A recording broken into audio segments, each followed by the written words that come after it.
Good morning students. ये video BA part 3 के विद्यार्थियों के लिए है। सेकंड पेपर अंतर्राष्ट्रीय संबंध प्रथम इकाई का जो टॉपिक हमने पिछले वीडियो में किया था, अंतर्राष्ट्रीय अध्ययन के उपागम, जिसके अंतर्गत हमने आदर्शवादी उपागम का अध्ययन किया था, उसी को आगे बढ़ाते हुए अब हम दूसरा उपागम या दूसरा दृष्टिकोण आज पढ़ रहे हैं। इसका नाम है यथार्थवादी दृष्टिकोण। 18वीं और 19वीं शताब्दी में यथार्थवादी उपागम की चर्चा हुई थी और मैकियावेली का समूचा दर्शन यथार्थवादी चिंतन की आधारशिला प्रस्तुत करता है। तथापि अंतर्राष्ट्रीय संबंधों के क्षेत्र में इसका पुनरुत्थान द्वितीय विश्व युद्ध के बाद हुआ है। हिटलर और मुसोलिनी के अभ्युदय, उनकी आक्रामक और विस्तारवादी अभिवृत्तियाँ, उनके द्वारा शक्ति और युद्ध की आवश्यकता पर जोर देना आदि ऐसे तथ्य हैं जिन्होंने अंतर्राष्ट्रीय संबंधों के विद्वानों को मानव स्वभाव एवं विश्व राजनीति की यथार्थता के समझने के लिए लालायित किया। यथार्थवादी दृष्टिकोण का आधार है मैकियावेली का यह कथन कि मनुष्य, शस्त्र, धन एवं रोटी युद्ध की शक्ति है, परंतु इन चारों में प्रथम दो अत्यंत आवश्यक है, क्योंकि मनुष्य एवं शस्त्र धन एवं रोटी प्राप्त कर सकते हैं, परंतु रोटी और धन मनुष्य एवं शस्त्र प्राप्त नहीं कर सकते।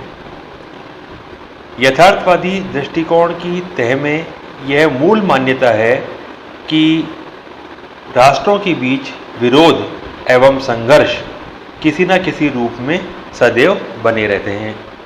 यथार्थवादी इस विरोध एवं संघर्ष को अंतर्राष्ट्रीय संबंधों में एक शाश्वत नियम के रूप में देखते हैं, न कि अंतर्राष्ट्रीय राजनीति की आकस्मिक घटना के रूप में।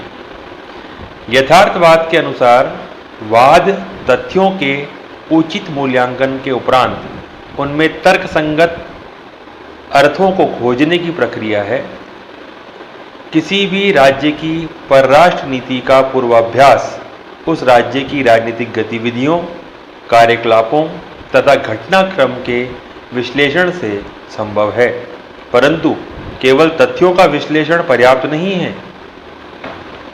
यथार्थवाद के अनुसार राष्ट्र की शक्ति का विकास ही उसके हितों को पूर्ण करने का एकमात्र माध्यम है। प्रत्येक राज्य और राजनेता सत्ता और शक्ति के विकास से ही अपनी हित पूर्ति के लिए प्रयत्नशील रहते हैं। शक्ति और हित के आधार पर ही राजनीति के वास्तविक अभिनेताओं के कार्यों को समझा जा सकता है। यथार्थवादी दृष्टिकोण इस बात पर बल देता है कि विदेश नीति संबंधी निर्णय राष्ट्रीय हित के आधार पर लिए जाने चाहिए, न कि नैतिक सिद्धांतों और भावनात्मक मान्यताओं के आधार पर। यथार्थवादी सिद्धांतकार शक्ति राजनीति को अंतर्राष्ट्रीय संबंध का मूलभूत नियम मानते हैं। शक्ति ही ऐसा तत्व है जिसके माध्यम से अंतर्राष्ट्रीय संबंधों का विश्लेषण किया जा सकता है। यथार्थवादी दृष्टिकोण के विकास में कई विद्वानों का योगदान रहा है, जिनमें George Kennan, Reinhold Niebuhr, George Schwarzenberger, doctor Henry Kissinger और हॉन्स जे मॉर्गनथाउ प्रमुख हैं।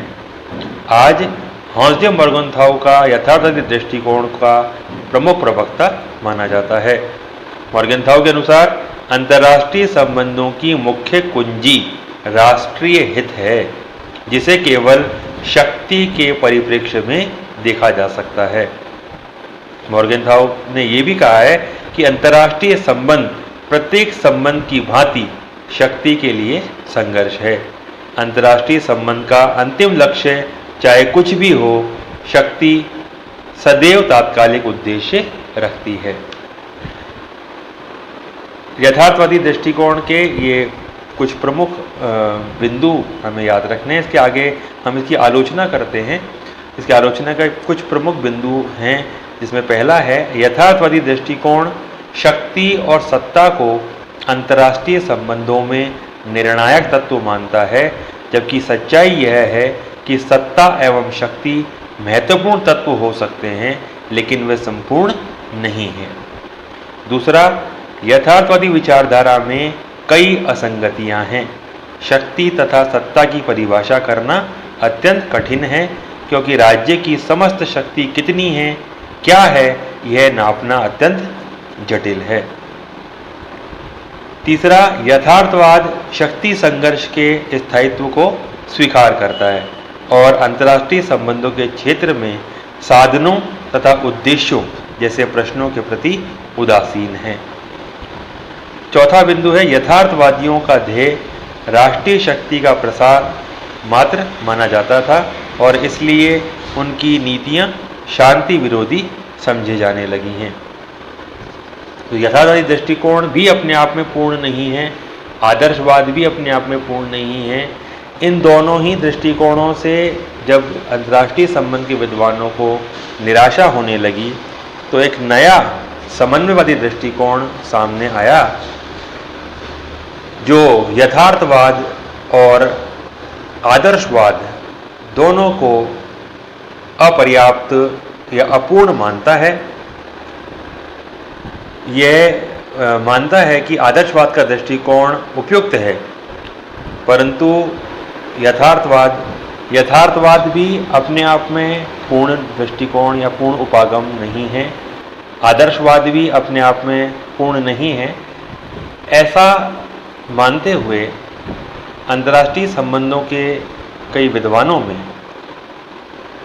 एक नया दृष्टिकोण, एक नया उपागम चर्चा में आया, जिसका नाम है यथार्थवादी उदारवाद या समन्वयवादी दृष्टिकोण।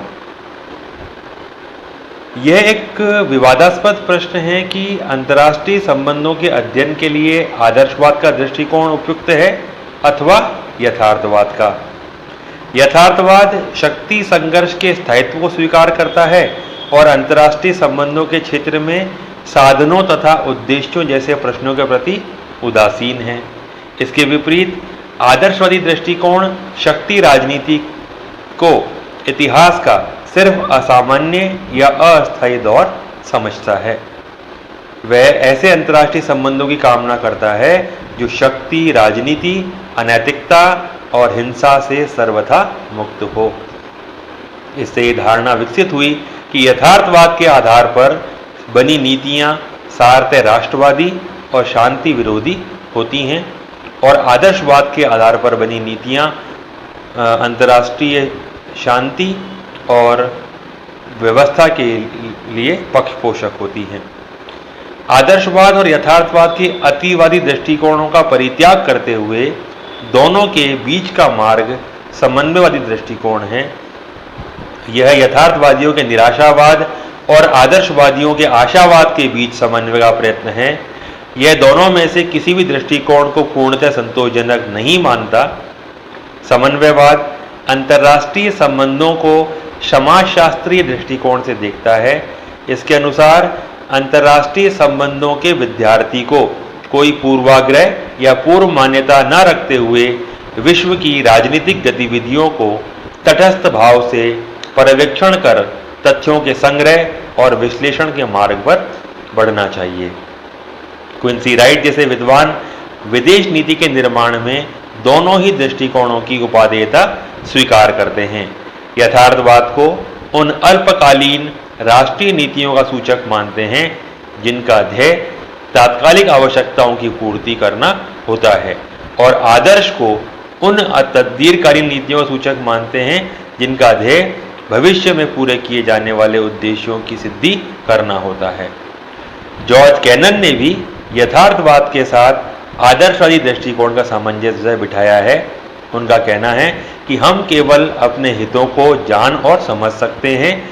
कोई भी देश किसी दूसरे देश की संस्थाओं और ज़रूरतों के बारे में फैसला नहीं कर सकता।